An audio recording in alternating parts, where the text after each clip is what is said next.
keep finding ways that we're helping partners finding either, balance in their life or focus or purpose.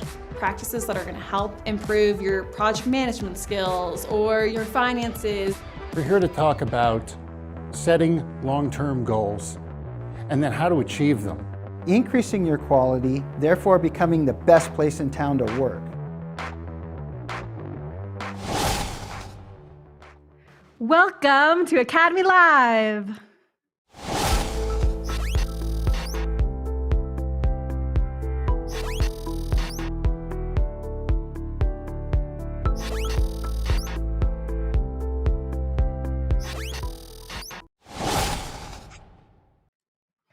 Welcome to Academy Live. Is it just me or is 2023 just flying by?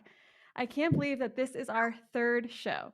All three of us are just starting to get the hang of it. Today, we'll walk you through everything related to instructor-led courses, something that I am super excited about because that's the area that I work on in Academy. And today, we'll be talking about how Pax8 Academy is helping partners through instructor-led learning.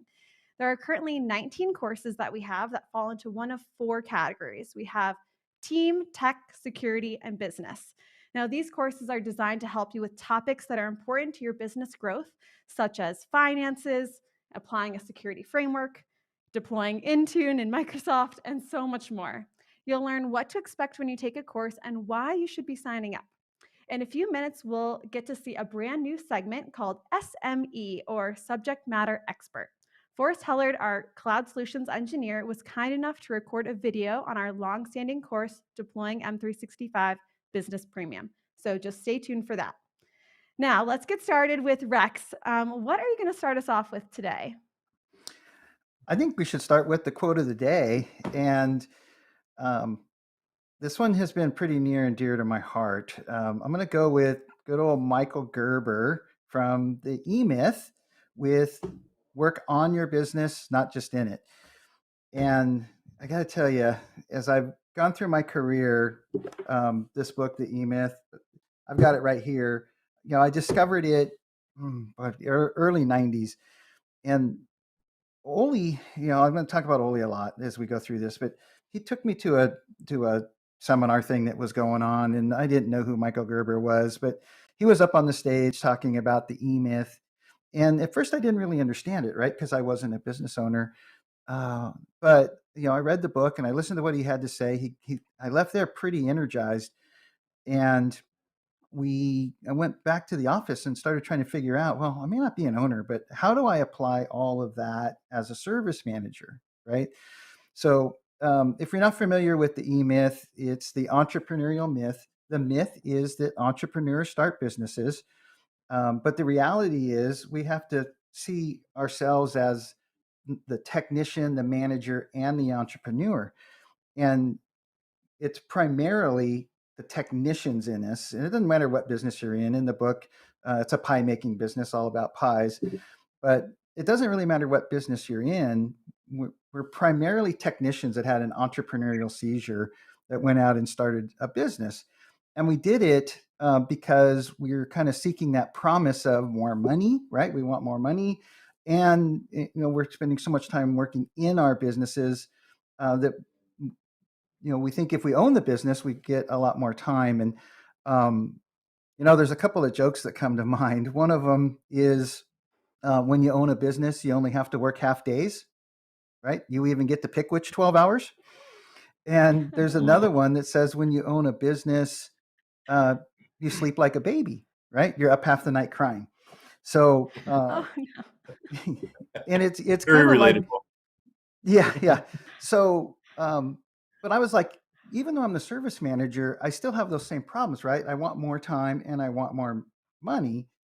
So I applied the E-Myth in the way I kind of drove my career, really for, I don't know, the last 30 years or so. And, I went to, I tried to work on the business, spending more and more time working on the business, for those 19 years or so. And I was pretty successful. But when I went to that next company as the VP of Managed Services, I made that commitment that the highest and best use of my time wasn't being a tech working in the business. It was being the manager, the leader, working on the business. And I got to tell you, it's one of my biggest regrets in the 19 years with Oli that I didn't make that commitment sooner, because I was able to make so much more progress in the way the business ran and the profitability and the ability to grow the revenue in the business. So that's kind of interesting. With the E-Myth, I've not only did I read it so long ago, but I read it again every 3 years. It's sort of been on my every 3-year list. It's time to get out the E-Myth and re-listen to it. And it's amazing, as my career has progressed, I find that I get a different message out of it every time, right? It's kind of like watching the movie Airplane. Every time you watch it, you see new jokes going on in the background. And I kind of get that same experience with new insights that make more sense out of the E-Myth. So, and this work I'd on the agree. business, not in it, I got to tell you, with the coaching practice, one of the things we developed is we ask whoever we're coaching at one of our partners, we ask for 10% of their time, right? That's 4 hours a week. 10% of 40 hours would be 4 hours. We want them to commit 4 hours a week to working on the business. And that sounds easy, but it's not, right? The tyranny of the urgent is just going to creep in, and you're going to find that you just don't, it's hard to make that 4 hours a week. And when we do the coaching, right, it's a weekly accountability. Did you work on the business on whatever topic we're working on? And oftentimes, we get in that, third or fourth month doing this, and they're like, no, I didn't do it. Can we just cancel our call? Right? I didn't have time to do my homework. And as coaches, we learn at first we might say yes, but if that becomes a habit, which it does often, we say, no, we're going to spend that hour together, at least working on your homework. And we only have to do that a couple of times when they realize they're not getting out of doing their homework. So they end up committing to working on the business. And those are the partners we work with that have the best success, that can carve out that 10% of their time to work on the business rather than in it. I don't know, It's a big Chris or commitment, Bessie. but it's a big reward. It is a big reward. And Yeah. so I definitely would encourage you to think about how are you committing that. I wanted to introduce real quick these kind of 4 or 5 moments in my career that sort of had this real positive direction change in a good way. The first one is going to be the book, The E-Myth, right? This guy right here. Just changed It's the way I homework worked. assignment that we give to every service manager course. We have them read the book. You have them go as read well. the E-Myth? As Mhm. inspiration, I think, from you. Another one that happened was joining the peer group. I already talked about that, and I think we're going to talk about it more next week. But the peer group really held me accountable to changing the way I worked in my career. The third one is the ITIL Foundations, the IT Infrastructure Library. Figuring out that there is a standard on how to run enterprise networks. And as managed service providers, that's really what we're doing. It's a collection of a bunch of smaller networks that we're running and managing as if it was an enterprise network. And there's a ton of standards. And the more you can, becoming ITIL Foundation certified was, probably my third one there. Question-based selling is the fourth thing that really kind of changed the trajectory of my career. Understanding that, God gave us 2 ears and 1 mouth. We should do twice as much listening as we do talking. When we're doing, when we're talking to clients, we really need to take the time to understand what their issues are and what the pain is and how that pain affects their business, because then we can craft the right solutions. And really the fifth one is another book, right? It's the book Traction, the Gino Wickman. So these are the things that throughout my career changed my trajectory. And I'm hoping to influence that everybody listening can think about, the things that have changed the trajectories in their career and how they've applied it. And maybe think about some of the ones that affected me. I love how you can share kind of these pivotal moments and you look back. I think at the time, we don't necessarily recognize that this is a moment of impact or a pivot point or a transition for us. I know for me, reading the E-Myth, I think that the first time it was like a bit of the blinding flash of the obvious, but it was much later when I would actually implement it and took to heart some of the lessons that Michael Gerber has and actually tried to implement and set aside that time and build the processes out and make things repeatable, and not focus on eating pies, which it always kind of inspired me to do anyway. But um, and I love that you can share, It's hard to be on these. keto and read the E-Myth. I would agree with you. Yeah, it's absolutely. But I appreciate you sharing that, and I think that kind of takes us to kind of just a reminder about what Pax8 Academy Live is about. And really, our purpose here is to just help you take your business to the next level, right? Building your MSP, building the foundations to grow and succeed and achieve and accomplish in your business. And basically, just are going to share with you expertise from the industry, right? We're going to bring in vendors and partners and resources that really can help share uh, knowledge, wisdom, experience to really help you build the foundations of your business. And also, we want to take this to kind of be a source to give you an update on what's going on with our colleagues, what things are going on in the industry, what's going on with Pax8 and Academy, and have a conversation among friends. So we're really looking forward to having you be a part of that. And today, Bessie and I are going to go in a little bit deeper conversations about what we're doing and accomplishing through instructor led courses. So, Bessie, what else you want to kind of add to that? Well, I think we're going to start with a little overview on how we really think about instructor-led courses. And Rex has a great analogy that he's used. Rex, do you want to introduce like this analogy? Yeah. So in these first couple shows, we really want to introduce what Pax8 Academy is, and just a quick refresher. It's meet every partner where they are, which is one of the 4 maturity levels, and I'm sure we'll talk a lot more about that.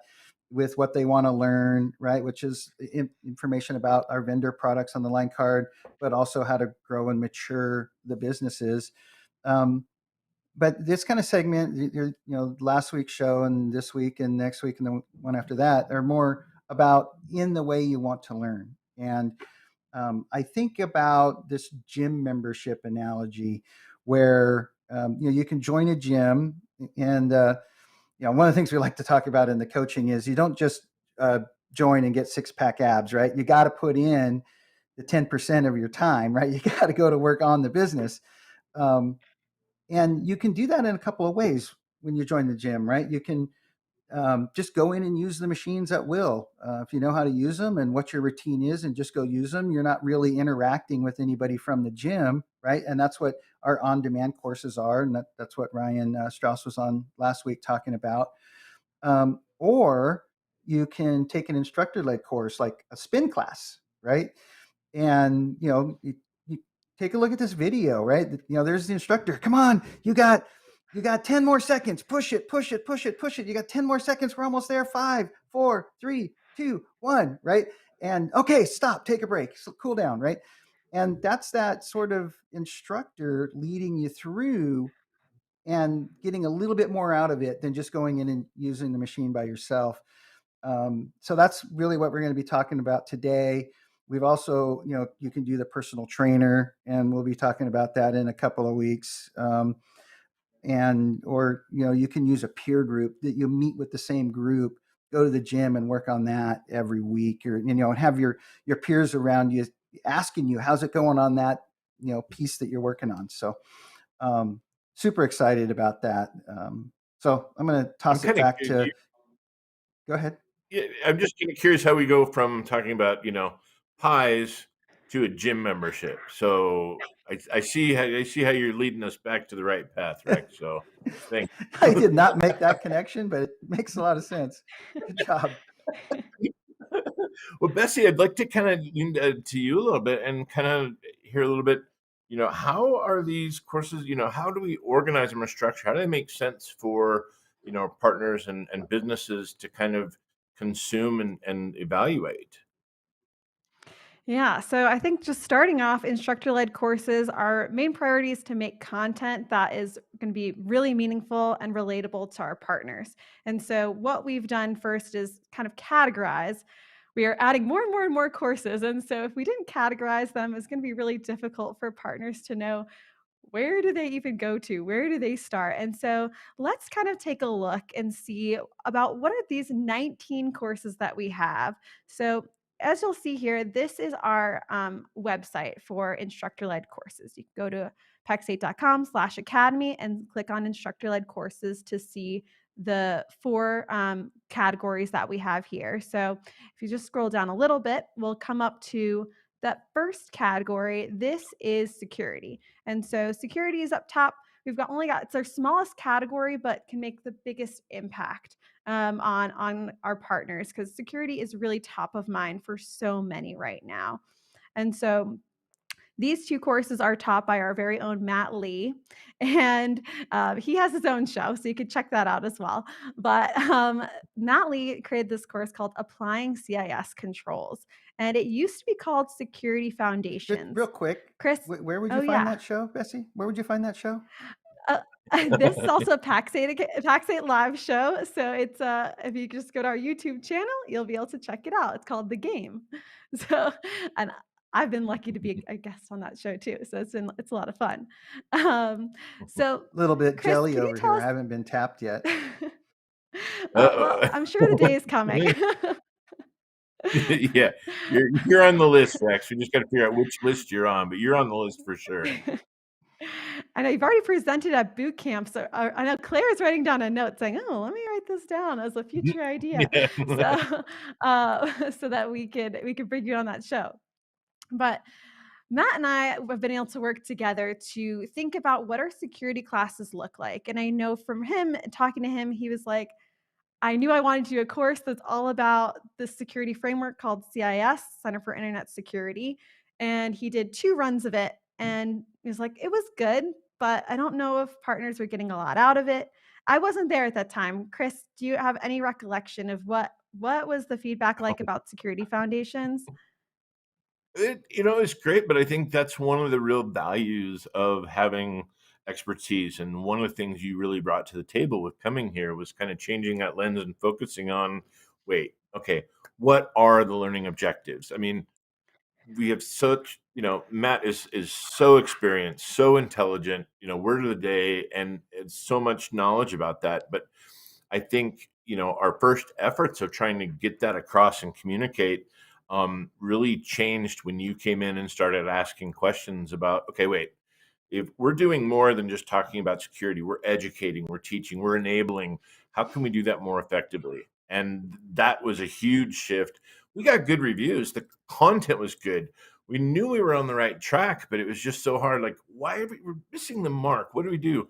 And I think you helped kind of identify, here's where the mark is. Here's how we get here. And you working with Matt and, other, the resource experts to pull that in just changed it so it was just on point. It was so much more clear for partners. What are we really getting out of this? Where's the value? And that just went a long way. And so it's really grown into something quite different from what you saw when you very first started, right, Bessie? Yeah, definitely. I know. Even Matt will say himself, he's like, I was just reading through what the CIS controls were and then just assuming everyone is going to put the pieces together and they're going to do something with it. And so that's why we changed not only the name of the course, but how we approached the course. So it used to be called Security Foundations. Now it's called Applying CIS Controls. And so really thinking about, and taking action. We want all of our courses that a partner leaves with knowing they can take action, they have resources available to them, they can go and implement a new strategy and make a big difference. Rex, I see you Rex, want I to say think. something here. Yeah, I just he's wanted got some you said insight. taking action, right? And last week the quote was vision without execution is Hallucination. hallucination. That's right. So sorry, I couldn't let that moment go by. Hey, what a great Exactly. callback. That is a great callback. And I think that's a key characteristic of the instructor-led courses is to try to lead to action, right? Where do you go from here? Where do you take this and how can it be meaningful? Not just theoretical, not just, oh, here's 10 things you could do, but here's 10 things, but these 2 are really important. And here's one, if you went this way, it might get you further. And this is what you should do. So that's a real common characteristic of the courses. Yep. And And remember, we do have after to them, go remember work too. on the business. Oh, Exactly, go work yes. on the business. I'd have to think too, like, we're not gonna be giving you all the answers in the courses. It's not a one-on-one engagement like coaching is. So you're gonna be working through a curriculum that we've co-designed with me and the instructor to think through what are those learning objectives you wanna get out of this course, but also how can we develop resources and worksheets to help you work on the business, when you leave or as homework. A lot of courses have homework as well to kind of keep the wheels turning and keep thinking about what is next. Um, and there's another course I wanted to talk about today, which, if we can pull it up, it's a business course. So it's, I think, that first one there, building your MSP. So this course, if we could click into that, we could take a look at it. So this course is designed for, Rex was talking about the different growth stages. This is designed specifically for that first growth stage partner that is just getting started with their business. They're just taking the leap into building their MSP. And so this is another course that we've made some changes to and that we've developed. It's a course, it used to be called Cloud Foundations, and now it's called Building Your MSP. Again, thinking about taking action, building this great business. What are the steps that you need to take? What are the things you need to think about from both a technical perspective, like what's going to be in your technology stack, and also how are you going to share about your value? Being an MSP business is all about presenting and knowing what your value is, talking about your value to clients. So that's something we really focus in on that class. And I know, Chris, this is another one that's been around for a while. What have you noticed about this course? Well, one of my favorite things is looking at the evolution, right? To see where we've come from and kind of what we've changed and built. And I think you talked about the cloud foundations now being a little more focused and now being building your MSP really kind of identifies the growth stage and kind of aspirational level and starting things off the change in applying CIS controls from security foundations. The MSP foundations, I think, was really, I look back and I'm really thinking about where we started, really proud of what we've accomplished and changed. But a lot of that was driven by partner feedback as well, which is something I'm really proud of. We've been able to kind of do is to incorporate what are the needs? What are we hearing from partners? What are the demands? What are the challenges? And how can we adjust and shift and pivot and respond to that? So, you know, um, in that MSP foundations kind of being this all encompassing and then breaking it out into smaller pieces that, again, more digestible, more meaningful, more actionable. And, yeah, mission and values, those that know me know I'll get on that soapbox all day long and any opportunity and just really I'm sure identifying, we'll have a who we are. whole session all about the mission Yeah, and values we're later going to do on. whole Whole Pax8 episode. Academy live just on that. I could pontificate, but I've just seen the impact of those that really have a really strong identity of who they are and their purpose and their mission. So I'll try to step back off of my soapbox now and kind of turn it back over. But I just want to add that just that evolution has really been something that I think we've done very well to grow and expand on what relates to our partners. And our partners think so too. I know we have a testimonial from Building Your MSP. If we could take a look at Yeah. that. Um, And I think this and this is great. I mean, and just the feedback we hear it, we know, but this really validates it. And we got this. Keith had said, this course was helpful to dial in our stack, vertical markets, pricing. It is instrumental in building the foundations for a solid MSP. I think that's really great. You just take our word for it. This is somebody that took the course and this is what they got out of it. I think that speaks very highly of all the work and effort put into delivering a quality, instructor-led course for our partners. and I'd this like to say course that too the was a lot stack of is people just, came together. Mhm. yeah, I'd just like to say that the stack is so important, right? If you look on Academy, we've got a great session out there called the 4 levers of gross margin. And when you're doing time and materials work, there's really 3 levers. It's how much you pay your engineers, how much you bill your clients, and what your utilization is, right? Are your engineers billing 3 hours a day or are they billing 7 hours a day, right? And those three things combined are going to tell you what your gross margin is. But as soon as we start doing managed services and we start introducing the flat fee services, the way we increase our gross margins is this fourth lever by leveraging tools, technology, and standardization, and standardizing the way you do business. And that's why everybody is wanting to get toward managed services. And that's by, from a business valuation perspective, managed services, businesses are more valuable. But it really, the way we get that leverage, the way we get that extra margin and extra profitability is by standardizing our solution stack. And I think that's why that course has been so popular. Definitely. And we do have another course too that we've built that really focuses on that, called Operations for Efficiency and Profitability. And again, it's all in the name, right? If you have your operations dialed in, you're standardizing, you're going to be more profitable and you're going to be more efficient. Maybe efficiency first, then profitability, but the same idea there. To really And the key focus in on there that. is that means we can have more revenue coming into the business without having to hire more people, which means we can have more customers. Yes. And you mentioned something else, Rex, which reminded me of another course. I know I'm just my brain's just thinking all the different courses that we have.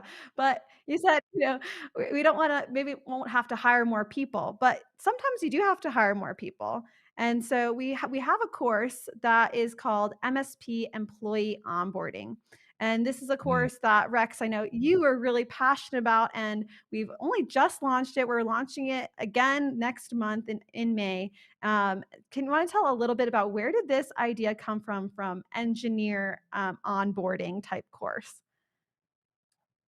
Um, it really came from my own engineer onboarding, where I need him to understand that they're not just here to solve trouble tickets, right? They have a responsibility to be efficient with their time and create client satisfaction and produce revenue at a rate of 3 times their pay. I'm sure we'll be talking about that more, but and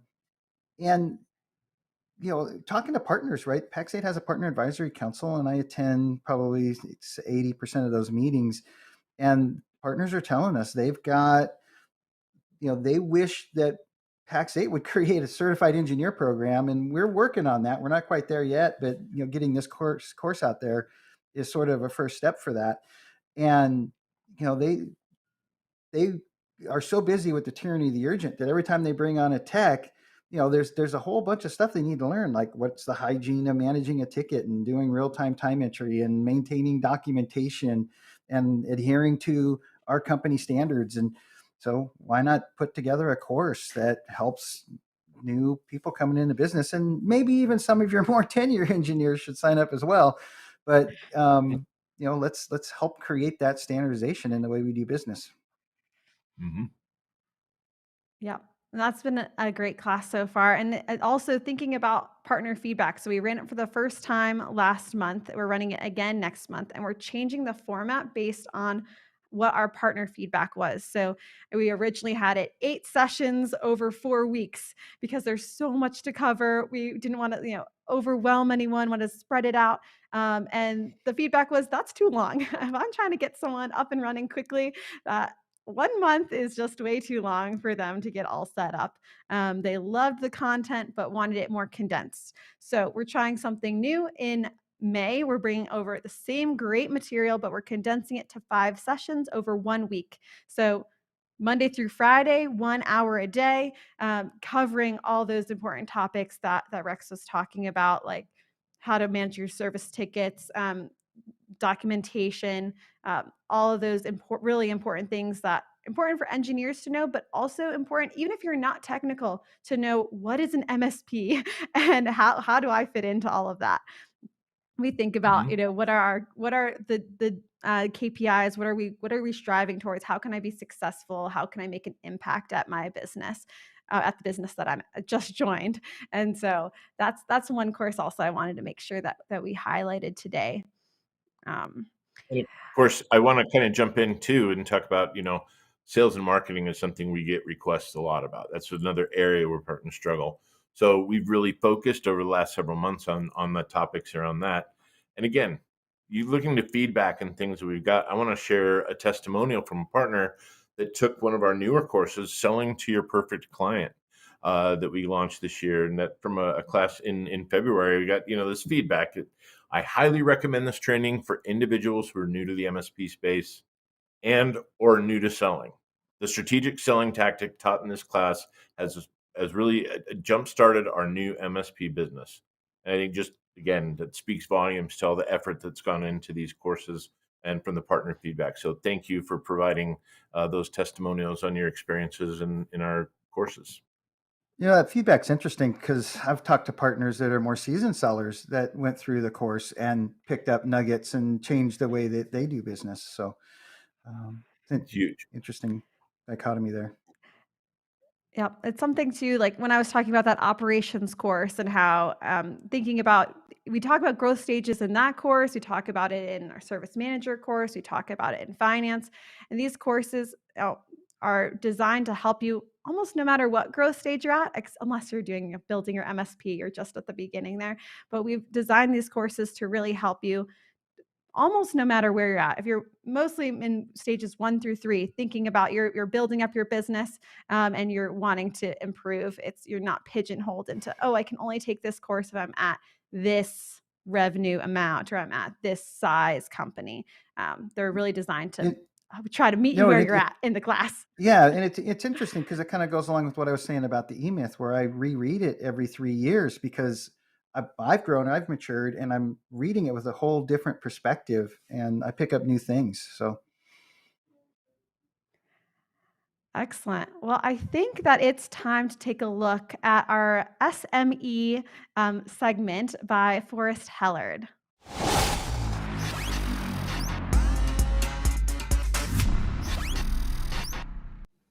Hey everybody, Forrest Hellard here. I am a cloud solutions engineer for Pax8, and I am a certified Azure security engineer, and I teach the course Deploying M365 Business Premium.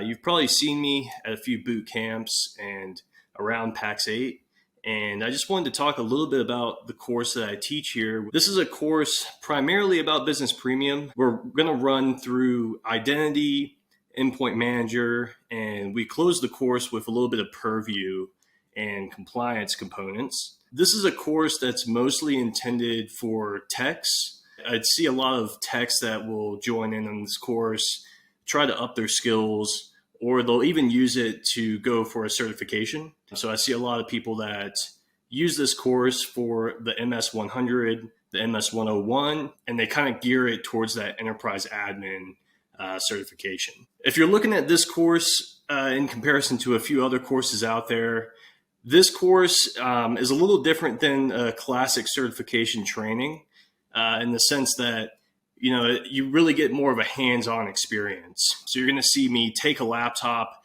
get it enrolled in Intune, get it joined to Azure AD, and you'll see the whole process from identity to endpoint and finally to purview with a little bit of DLP and some of those other components there. Some of the questions I've gotten during this course is how did I actually learn about these topics?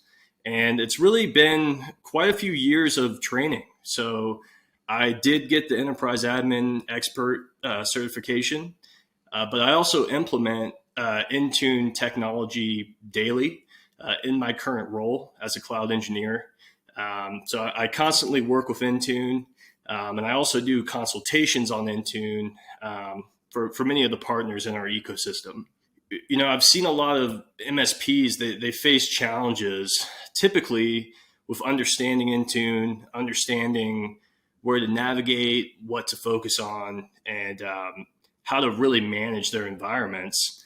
And especially nowadays with a lot of the changes that Microsoft has made in the past year or so with Intune and as well as the entire M365 ecosystem, it's kind of tough figuring out how to navigate all the name changes, all the new technologies, and how to do it properly as well. So I just want to point out, what you should expect if you join this course with me. It's a really well-executed course in the sense that every course that we have is going to be a total of 8 sessions They're an hour long of content with 30 minutes of Q&A on the end. So you really get a really nice presentation of content. Again, it's very hands-on. And then towards the end of that, you're going to have a Q&A portion. So it's a really good way to not only communicate any sort of concerns you have about the product with me, but also it allows you to communicate amongst other partners that are in that course as well. We see partners from all over different parts of the world joining into this course and really feeding off of each other in this course, which makes it really interesting. So that's really all I wanted to talk about today. Just wanted to talk about how impactful this course can be, how it can really help you guys with understanding Intune, understanding identity, and really understanding the purview landscape as well, DLP, compliance manager, retention, all those topics. And hopefully with this course, you'll have a good understanding of how to take a laptop and an identity and really secure it and take it to the next level with your company. So thank you guys for tuning in, and I hope to see you guys in my course.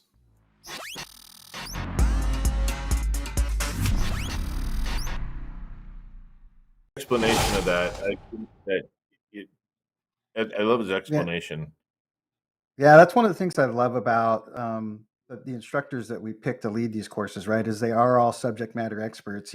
He's helping partners deploying their Intune environments and their N365 environments every day, and Yeah. he's the one helping teach these courses. So I mean, that's pretty amazing.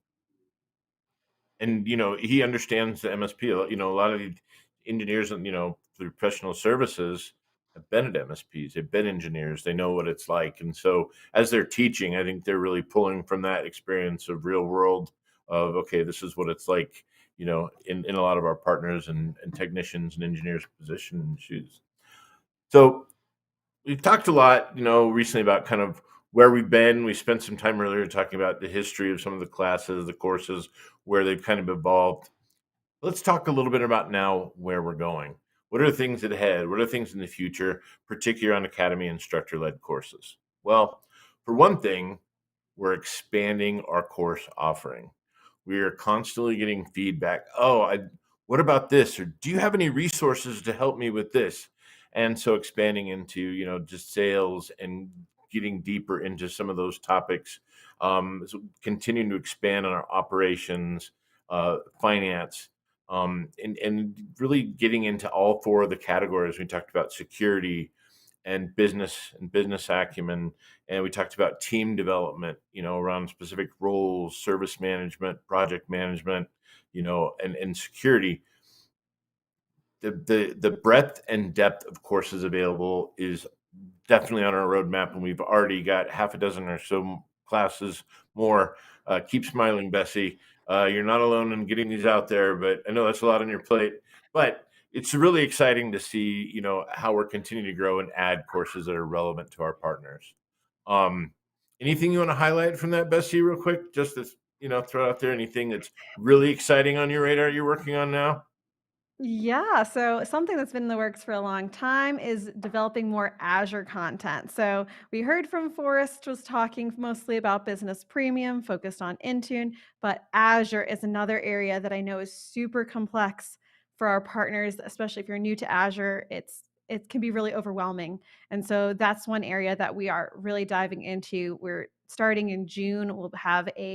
Uh, We'll have a 3-part series on Azure. So we used to have again, talking about how we make changes based on partner feedback. We had one course that was just Azure Foundations, thinking about, if I'm new to Azure, what do I need to know? But it's hard to fit all of that just into 4 sessions. And so we are tripling that and talking about Azure over 3 courses. So over 12, that's the right math, 12 weeks. Yes. And so that's something that we've really been developing. And that course has really been a collaboration between us and some of our resources and our friends over in APAC. So APAC is actually launching tonight, which is tomorrow morning for us with the time zone. It'll be Wednesday. And so that's APAC something that meaning we're, Asia. oh, APAC yes, meaning please Asia explain. Pacific, right? Yep. Yes, exactly. Yes, Australia, Asia Pacific, I think. Yeah. Mhm. So we'll be working with And them. They're going to be launching that this week, I think. So yeah, this today. So I'm very excited for them, and that'll be something that we're working closely with them on developing and making sure that they feel confident as they're expanding their courses in their regions. And we're collaborating so North American partners can take the courses with them, and hopefully they can take courses with us. So we're really collaborating on that. And I know, and that's Rex, you've been Mhm. traveling a lot and working a lot with these collaborations for different regions. Do you want to talk a little bit about that? Yeah, I just spent 2 weeks in Europe. It is so nice to be back in my home office where I actually have bandwidth. I will say that after being at that hotel in Oxford, in the UK, I did pass a lead onto a Pax8 partner to go help a hotel with their bandwidth limitations. So definitely happy to be back home here. Bessie, I see Always you're good. back at home. I know you did one show remote, but Chris, where are you? I am in the great state of Idaho. I'm visiting family in Idaho Falls. So I love how we're kind of spreading out and representing all these different areas in our show. And I'm excited about one of the comments I want to make about your feedback in your trip to EMEA. Two things I want to say. It is awesome to And what does have the EMEA stand for? opportunity. Very good. I like this. Europe, Middle East, Africa, or Yep, perfect. whew, phew. I got worried there for a second. There, I don't want to say the wrong one.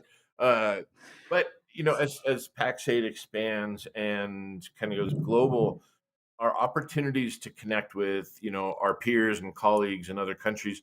One of the things I think has been the best for me is that one, we can share all of our work and efforts, things we've learned so far in expanding Academy. But even more is what we have to learn from our colleagues in other countries and the resources we've been able to tap into. For you mentioned the Azure course, right? And we've gotten help and feedback from other countries and places, and there's expertise all over. But Rex, the other thing I want to tap into is I think there was on the trip kind of some caution about how we do things. And I think you responded with just an eagerness to collaborate and expand Academy in other countries. Can you elaborate on that kind of sense you got when you were there? Yeah, it's been awesome. Some of you know that C-level operations, we had an arm in Australia, and the initial acquisition was just a C-level US, and 1 year later, Pax8 completed the acquisition of C-level in APAC. So we've got a pretty good head start with Academy down under, and James Davis is just doing an amazing job. Matter of fact, he has a live show on Pax8 Live, TSP Tech Talk, I believe. So if you want to check out the Pax8 Cloud YouTube channel, you can find James out there. But he's doing a great job running Academy.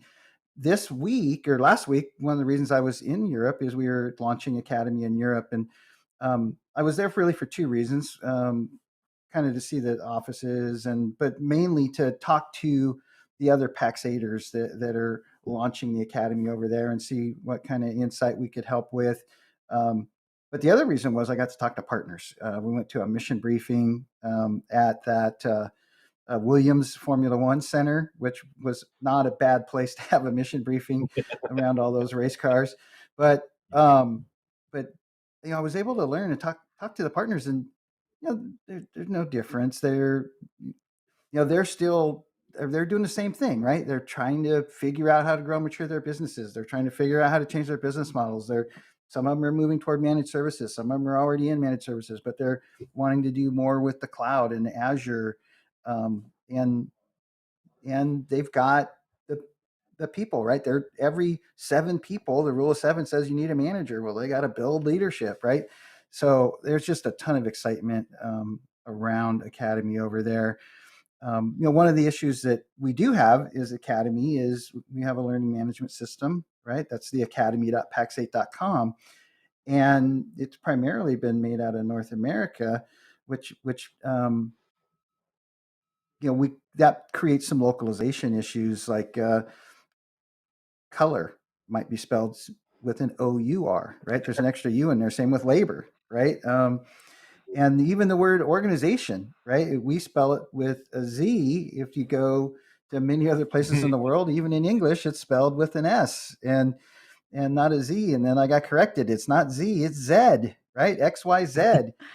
And so Can't win. then I said, oh wait, so Z. So like when you go to a concert, do you watch ZZ Top? And then they're like, no, it's ZZ Top. And then I'm like, okay, I'm confused. So We can't. I don't we get it. definitely have some challenges as we take Pax8 Academy global. But what I do know is it's going to be a lot of fun, and we're going to help a lot of partners. It's out. Yeah. It's just great to Definitely. see it kind of being received and welcome there. You know, some other things that we're doing in Academy as we build and go forward. Again, along with that expansion, we're tapping into additional resources. You know, for example, looking at CMMC certification. That's a big deal for our part. There's a lot involved. And we're now looking at opportunities to tap into resources that have already, you know, been steps ahead, are already building us out, already have these things in place to help with partners and MSPs go through the certification training track. Leadership development. We're also looking at partnerships to help our partners and, you know, to do leadership development training for their teams and their staff. Looking at partnering with vendors and finding ways to capture, you know, marketing development funds and leveraging those for education and training, and how we can expand our reach and touch through Instructor Led Courses and throughout a Pax8 Academy as a whole, right? So there's a lot there to kind of tap into. Bessie, you want to add anything else that you see? Yeah, there's a lot coming, and we're again, just like Ryan was saying before last week about how wanting to hear what partners are saying, what they're needing. We want you to tell us what sort of classes you want to see for instructor-led courses. We'll either partner with someone if we don't have the expertise here, or we have such a wealth of expertise among our team, from our technical resources and professional services, like you heard from Forrest today. Also on our team through Academy Coaching, there are many of our instructors for the courses that are focused on business, team. Those areas are where they really shine, and they have a lot of expertise having built their own teams and running their own businesses in the past. And so we really rely on those as we're thinking about new courses that we want to make. We want to hear, what are your ideas? What do you really need? Where can we help? Hey, Bessie, you know who else Another has a lot area. of expertise? Oh, who? Our partners. Yes. And on many occasions, we've had partners come teach some of those instructor-led courses or be part of them, because they've got so much to give back to the community as well. It's very, And and we'll it's very regularly motivating. tap them. Yeah. I was trying to find a way to throw out the Rexpert. I still think, you know, Oh, God. I wanted to slide that in at some point. We've got the Rexpert. Yeah, Talking about experts.